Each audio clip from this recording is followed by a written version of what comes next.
Hello and welcome to Workplace Conversations. I'm Edward Obi, Director of askhrhubplus, and your host on this show, where we have various discussions that are very important in the workplace environment. Today I'm joined by Dan Warburton, entrepreneur and highly sought after business growth expert for small law firm owners.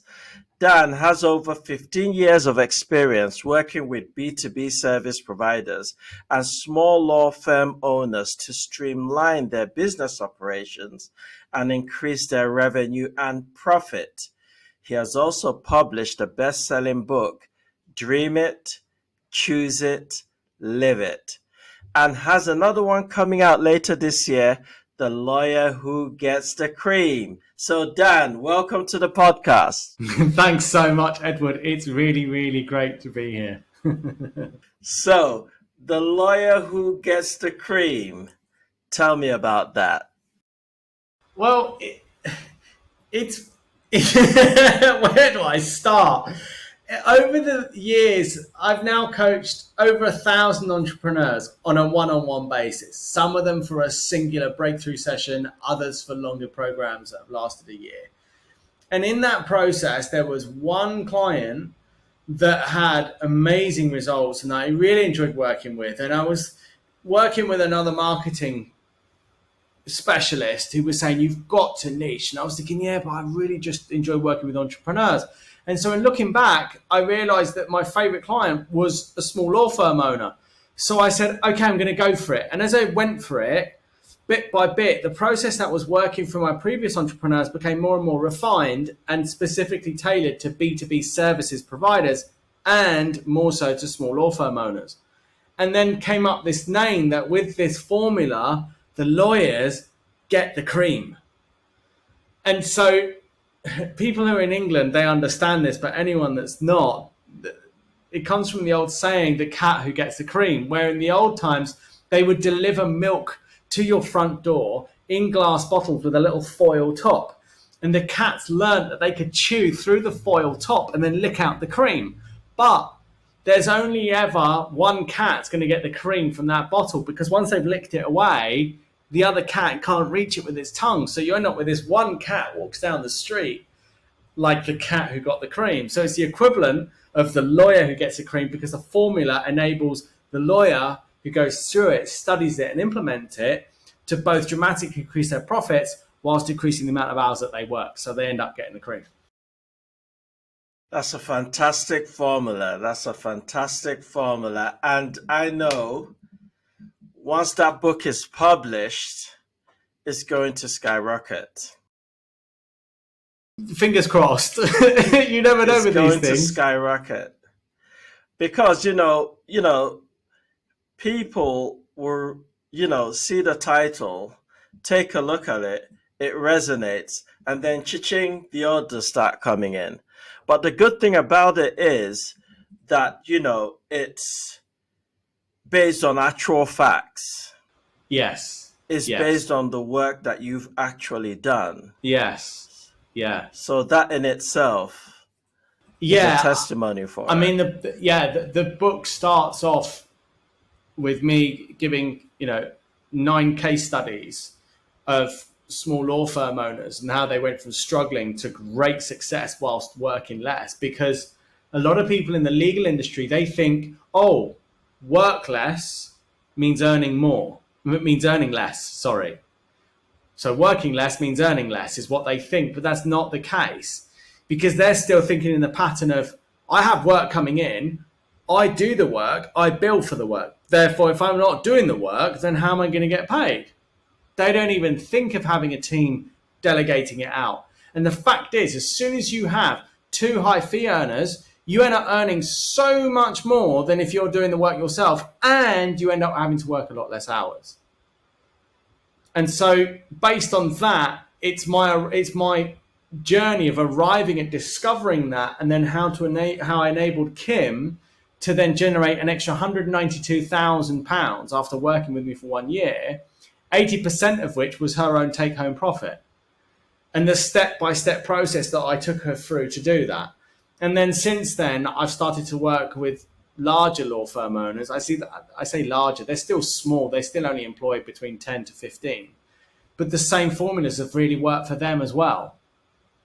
And so all of that, it's like, this is how this works. This is how this law firm implemented it. This is what their state was before. This is what they experienced during. And now this is what they're experiencing. And I show graphs of income, finances, backed by the amount of hours they're working. So you can really see the hours coming down and the profits going up, which totally doesn't make sense to most small law firm owners. Well, that's why you're here on the show today. So let's pause about the book. Yeah. And here's an icebreaker question for you. Okay. Now, if you were setting off to Mars and could only take one luxury item with you, what would it be? I remember on another show, you asked me this before, and I remember replying kombucha, because kombucha is this really healthy drink that's very high in probiotics that helps you, rebalance your stomach. But I recently drank too much of it and made myself sick on it. So it wouldn't be kombucha. It would be a top-notch nutritionist so that I could create the most optimum balance to have even more energy than I do already. Awesome. That's a good response. So let's jump straight into some questions from our listeners and friends. Okay? Now, the first one is Donald, right? Donald would like to know how, why, and when should you delegate? And how do you ensure outcomes are achieved? Great question. Really good question. So the main reason for delegating is because you yourself have hit the limit of hours that you want to work in your business. So let's say you actually quite enjoy working in your law firm, but you'll be happy with only working 30 hours a week and no more. When you've hit those 30 hours, it's then time to delegate.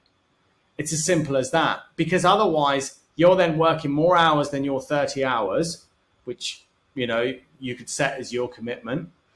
And then after that, if you start working 40, 50, 60 hours, 70 hours, as many of my clients do when they first come to me, then you're just looking at burnt out, exhaustion, and not enjoying it. So I think one of the mistakes that a lot of small law firm owners get into is that they end up working 60, 70 hours and then start learning how to delegate. And of course, by the time they get to that, their plate is already full of fee earning work, and how that they just haven't got the time to recruit, interview, train them up, and then work out what they're going to delegate, what they got on their plate. So then they end up having somebody that comes into the company, and then they need to stop their workflow. They need to stop everything that they're doing, restructure everything whilst they bring them in. And it's very, very difficult. It's much easier to do it once you started to hit the first 30 hours and then start working on it. But I have like 5 core things that need to happen to delegate effectively that I'd like to share with you that I think might help you. So the first thing is you need to gain loyalty, because until you've gained loyalty of your employees, they're not going to listen to what you delegate out to them. And let's just get clear, what is delegating? Delegating is simply making a straight and clear request of somebody in your company to do something in a certain way and to be completed by a certain date. There needs to be clear parameters of what you're requesting, and it needs to be by a certain date. If you don't have by a certain date, that's not a request. That's just some weird fluffy bit of communication. And then you've got no way of holding to account. You've got no agreement to say, right, this agreement's been broken. What's missing? Put something in place and then continue, right? So there needs to be a time constraint on it. But how do you gain the loyalty to make sure that they actually take on what you request of them? Well, number one is you need to listen to them. That's how you gain loyalty. The foundation of trust is loyalty. And so what you need to do is share with them your business ideas, share with them what you're up to, and ask them, well, why are you in your employment position? Why are you here in the company? What is it you'd love to succeed at? what would be the greatest result you'd like to get as your employment in this firm in the next year or 3 years, and then listen to them, really get in their world. If they say they absolutely love fishing and that having Friday afternoons would mean the world to them, acknowledge that and get that, then work with them to create their hours so they get to leave at lunchtime on a Friday. Now, as a law firm owner, you might be thinking, oh my God, this is nuts. I've all of a sudden got an employee that's just disappearing on a Friday afternoon to go fishing. But no, because what happens is they get that you've heard them. You've really listened to them on a deep level. And then what happens is that then creates extraordinary loyalty. They then end up working extra hours the rest of the time, knowing that Friday afternoon they get to go leave and go fishing. So they end up elevating their performance so much greater than they did before, simply by predominantly listening. And that has you gain their loyalty, which then means that then when you make requests of them, they really take them on board and they carry out what your requests are. Yeah. So that's one of the tips I've got here of 5. Okay. That's very, very interesting though. That's very, very interesting. And I can imagine, when this is proposed to a busy law firm owner who's, who wants to make the maximum opportunity of every inquiry coming through the door, and you say Friday afternoons. Have you ever got a blank response to that question? Let's just say that's a scenario, a real life scenario. Have you ever got like, I don't get it. Why Friday afternoon? Well, yeah, but it doesn't really matter about what the request is or what that employee says they're passionate about and what they're into, right? It's just listening and getting that and having them get that you get it, and then working with them to have them fulfill whatever that is. And in that, you might have some employees say, I'd love to become a senior partner of the law firm. Great, okay, clear. So let's put in place what you need to do to achieve that, which is actually delegating more work out to them, and then them creating work that requires minimal to no reviewing at all before it can be released to the client. Obviously, that's the only way somebody's going to prove themselves a senior partner. If you delegate a piece of work out, they do it, and then they do 6 hours on it, and then it takes you 12 hours of work of reviewing and redoing it before you can release to the client, totally far away from becoming a senior partner. Yeah. But again, you can only have them show up with such loyalty to succeed in doing that if they feel heard by you and you listen to them. Most law firm owners are they're thinking about like, how do I get this right? How do I look good? How do I be the boss? How do I be the one that has the answer to everything and make sure nobody ever discovers that really I don't all know what I'm doing exactly and I'm just winging it, yeah? Because the truth is we're all winging it. Nobody knows what they're doing in business. And anyone that says that they are and do knows what they're doing, they're deluded to some extent, because as soon as you say, I know what I'm doing, you've hit the ceiling of learning, you've hit the ceiling on your abilities, you've hit the ceiling on your success, right? I always stay in a place of what in Buddhism they call beginner's mind, which is I don't know what it is that I don't know. And I can always have something else I can learn and grow into. So when we have the nobility to be that way in conversation, it makes us so much more easy to approach. And it stops us feeling like we're under pressure to have all the answers and to know everything, which can be, very overwhelming as a leader of a firm. And instead, we can be, taking responsibility for the mistakes that we're making, which has us be even more human and thus be able to create even greater relationships and make even bolder requests of our employees, thus have them succeed more and further grow the revenues in the business. So that's a good one about, partnerships, strengthening partnerships or career progression into partnerships. Now it leads us to this next question from Patrick. He says, do you have any strategies or tips for managing partnerships? Yeah, so the second part I've got here is straight request. If it's not clear, it won't get done. And that applies to anyone and everything. If you have a vision of how you want the law firm to be, there needs to be clear requests made of others that's going to forward them and you to achieving that business goal and also each of your personal goals. So without a straight request, it's not going to happen. And, one of my clients I'm working with, he's in California, and they're partners. And of the 10 people, 8 of them reported to him and 8 of them reported to her.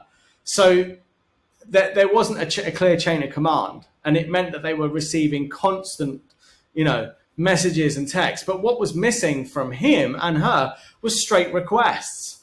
Like, I request that we have a weekly meeting at this time, and that all communication, unless absolutely necessary, is not texted or emailed outside of this meeting. Now, obviously, things are happening, emails need to happen. But in that straight request, they instantly went down from working over 80 hours each a week to over 60.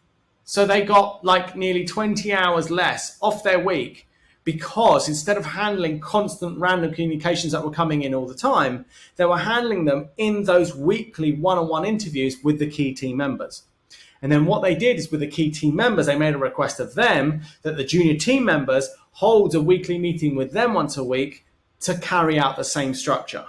Instantly, this greatly reduced the number of communications throughout the business, whilst improving their overall effectiveness to deliver the clients and to bill more hours whilst they all work less hours.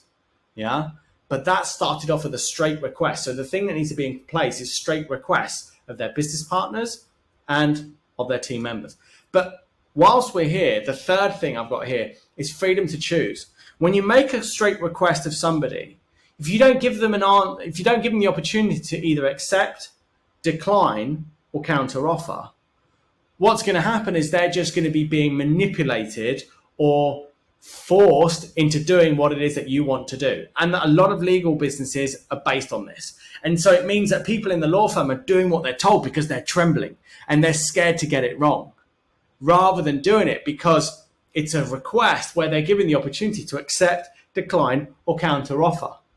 And it's very important that you make clear to everybody in your company that of every request made of you, you always have the option to accept, decline, or counter offer.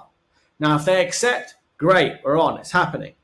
If they decline, then you can have a conversation about why they're declining and what they would need to accept that. Or they might have a counter offer. I can take this on, but I can't do it by 2 p.m. Wednesday. Okay, got it. By when can you do it? I can do it by 11 a.m. Thursday. Fantastic, great, we're in. Then this way, you have a democratic structure. You have a structure of agreement and alignment before committing, rather than just bossing them around, which just wears them down, makes them feel like you're not listening to them, which then breaks down the loyalty from them and then has you bang your head against the wall in trying to elevate your team to new levels of performance. Yeah. Yeah. Yeah, that's very, very interesting. Very, very interesting. The 3 options. Yeah. And I think maybe this question might provide a bit more clarity on that from Dina. She says, so how do you delegate to everybody on the team? Because, you mentioned about, a client that had 8 people reporting to them or something. And then, the hours, the time, the interactions. So maybe that might tie into this one perfectly. So, yeah, how do you delegate to everybody on the team? It really is, as I've outlined here. All that delegating is making a straight request of the team members on your team. That's it. That's all that delegating is. It's not about saying, hi, John, how are you? Did you have a nice weekend? Did you get to eat some ice cream? It was lovely and sunny, wasn't it? I must have you over for dinner sometime. You should come and meet the wife. I think you'd like her. By the way, just wondering, I know you've got a lot on and you're a bit overwhelmed with everything that's going on, right? Yeah. Oh, yeah, I understand. Oh, that's terrible. Oh, really? So what else happened? What did you do about that then? So you didn't go and have ice cream on the weekend? Oh, you were visiting a friend in hospital. Oh, that's so bad. Where's the request gone? Yeah. That's just like so much fluff. And this is how it should go. Hi, John. How you doing? Did you have a good weekend? Yeah, great. Did you go out and have fun? Brilliant. It was hot, wasn't it, on the weekend? Yeah. Okay, look, great to see you here. Let's get in action. I'm wondering, we've got 3 reports need completing by 11 a.m. Can you get all 3 done? That's it. And then they're going to accept the client a counter offer. Oh my God, yeah, 3 reports is, I can't get all 3 done. Okay, got it. You can't get all 3 done, right? That's listening, repeating back. I get it. You can't get all 3 done. How many of them can you get done? Oh, well, they're pretty extensive. I get 2 done. Can you get 2 done? Brilliant. By when can you get the 3rd one done? Oh, I'd only need 2 more hours. So by 1 p.m., you're going to have all 3 reports done. Yeah, brilliant. Fantastic. Great.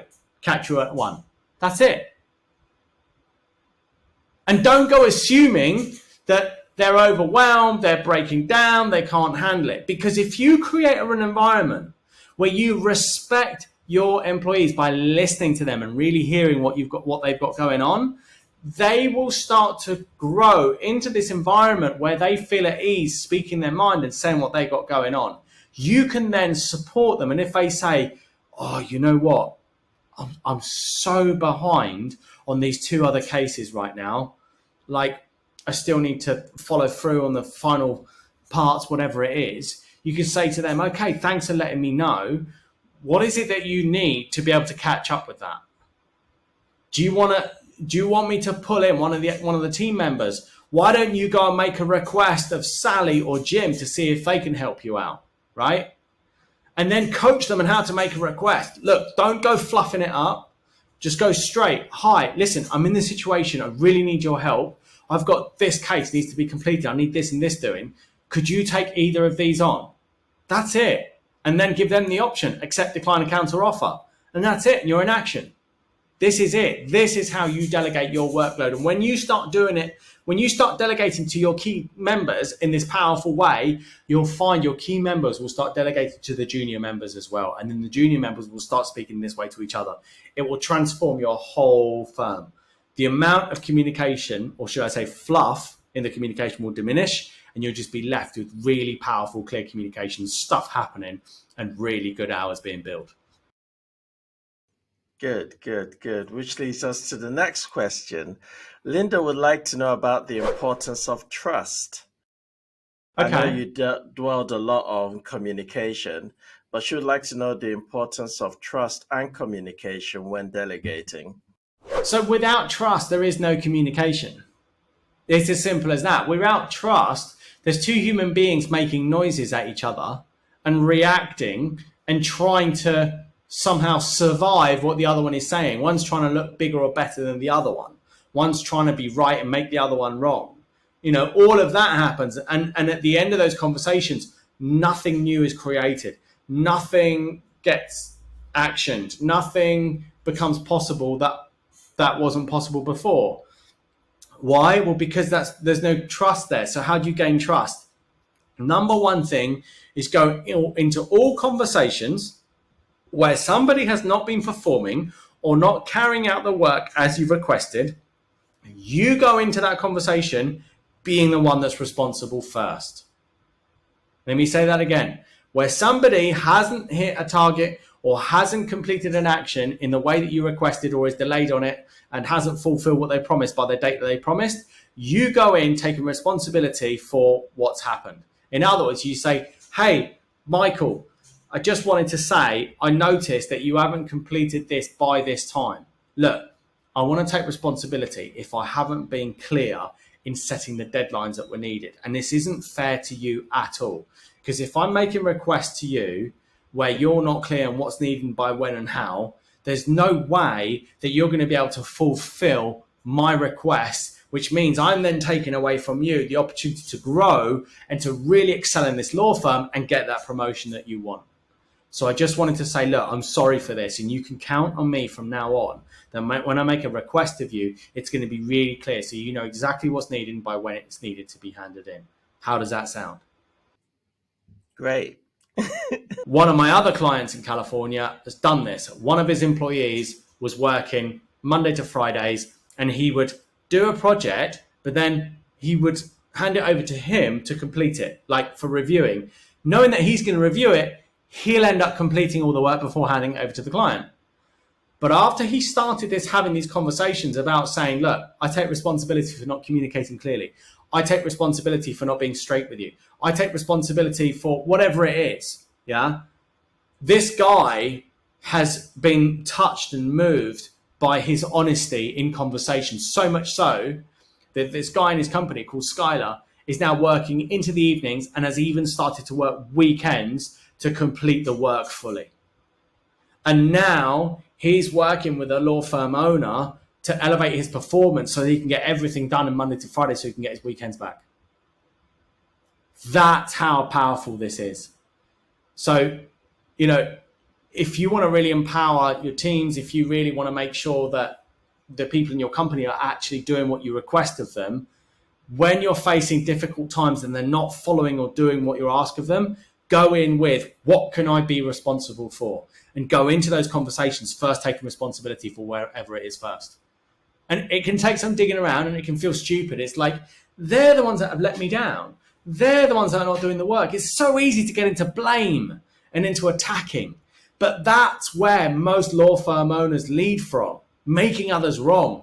And all that does is trigger everybody to just not be effective in their performance. Whereas if we go into the flip side of it, which is what I can take responsibility for, and then communicating that first, it totally reverses the table. It makes them not feel attacked. It makes them feel appreciated, honored, and it makes them want to look at, well, what can I be responsible for? And after that, you'll be amazed at people saying, look, I can see I've been slacking. I can see I haven't been doing what I promised I should do as part of this position in the company. And so all of a sudden, you don't have this environment of cloaks and daggers. You have this environment of upfront full expression and creating new collaborations that paves the way to completely new levels of performance where everybody starts working less and the law firm is just billing more and more and more the more you implement it. So Adrian asks about the value of good delegation, and I think you touched on it a little bit there. Yeah. The value of good delegation. Yeah.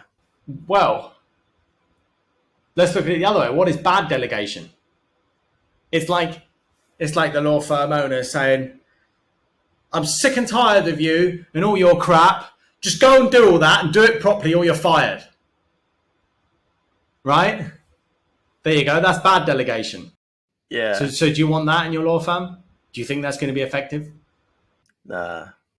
No. Whereas what's the opposite, right? What can I be responsible for? Hi, look, come in, take a seat. Or look, can you speak later at this time? What time? Okay, great. Let's have a Zoom call. On that Zoom call, saying, look, I want to be honest with you. I've let you down. I know you to be brilliant at what you do. You've got a hell of a future ahead of you as a lawyer, but I've been stealing that from you. I've been ruining that for you because I haven't been clear in my requests. I haven't given you the training or the support that you need to be on time for these things. And then you're not completing work fully. It's left unfinished. Why? Because I'm not even giving you the space to ask me for advice and help. So from now on, you can count on me to give you the support that you need. And what I'm going to put in place is a weekly call of half an hour.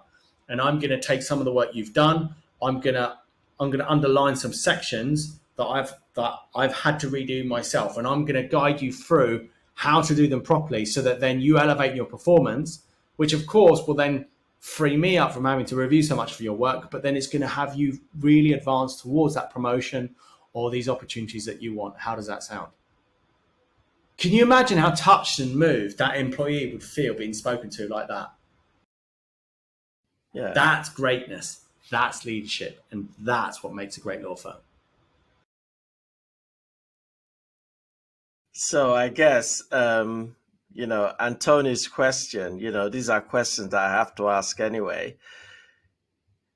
It's all about committing, and you've been passionate about how you expressed, the value of good delegation. So Antoni would like to know why business owners must commit to delegating. Because it's as simple as this. If a business is offering a B2B services and they're billing, let's say, per the hour, there's only so many hours the fee earner or you in the company can earn. you know, and you, let's say in an 8 hour day, you could probably do really push the boat out 5 hours of fee earning. You're going to need 3 hours for admin, business development, handling challenges, things like that. So then in a week, 5 times 5 is 25 hours. Anything above that, you're then looking into afternoons. And then if you keep going, then you're looking at weekends. And then when you start doing that, haven't got time for your health. You're not going to the gym. You're not taking care of your health. You haven't got time to create deeply loving relationships. And the number one factor that will actually give you the greatest lifestyle satisfaction is actually deep, meaningful relationships. The worst thing is having all the money in the bank and the wealth, but be working all the time and not have the time to share it with those you love. It's horrible. And if you don't schedule all these things in, you just don't have a life, right? Can you remind me, what's the question again? Antonio would like to know why business owners must delegate. Yes. And that's where I was going with this. Exactly that. So then that's the lifestyle that you end up living. So the only way is either you work more hours and burn yourself out and really destroy your life, or you learn to delegate. There's no other way of growing a successful law firm. Well, there is. You could keep raising your rates. You could go 300 an hour, 400 an hour, 500 an hour, 1,000 an hour. And you can do, but you would need to make the British royal family your client. And I'm not saying it's not possible. If you really went at it, of course you could do it. But it's hit and miss a bit, right? Let's be realistic. Yeah. So when you start getting to 250, 300 an hour, they're kind of like the going rates for a lot of commercial law firms. I mean, obviously it's more that, charge 500, 600. But imagine that for that 1 hour, you've got 2 employees that are doing fee earning, and you're billing at 300 out for each of them. So your law firm gets 600 in for them. But for each of them to work in your law firm, it's costing you 60 an hour. So that's 120 in fees that you're paying them, in other employment fees. So that's 120 off 300. That leaves 180. You've then earned 180 whilst you've worked 0 hours in that hour. Now, if in that hour you also choose to do an hour of fee earning at 300 an hour, that's £380 you've earned in that hour. Yeah? It makes sense. If you've got 3 people doing that, do the maths, You can see how you end up earning so much more when you have other people in the law firm doing the fee earning instead of you. It's a no-brainer. So why do business owners find it hard to delegate, though? Since there are a lot of advantages, as a business owner starts up the company and, gets relevant staff in, but still finds it hard to just open up and let everybody in. So the first mistake they make is they try delegating out the small stuff, which makes sense, right? Oh, I'll delegate out the admin. I'll find somebody that can help me with the admin. But the problem is because you're the one that's doing the fee earning, the byproduct of that fee earning is this admin. That admin now needs to be intricately explained and demonstrated for somebody else to know how to process it and to finish it off. And so when that happens is you have to stop the fee earning to train somebody else, to show them how to do it, to then get them into it. And the problem is they very likely will never fully understand your business at such a low level to be able to do the admin effectively. So the solution is the first things that you delegate out is fee earning. Always start delegating out fee earning first, and you have them shadow you. So you train them. And at first it's like my client Kim would say, oh God, it's so hard to train somebody. It's so much easier if I do this myself.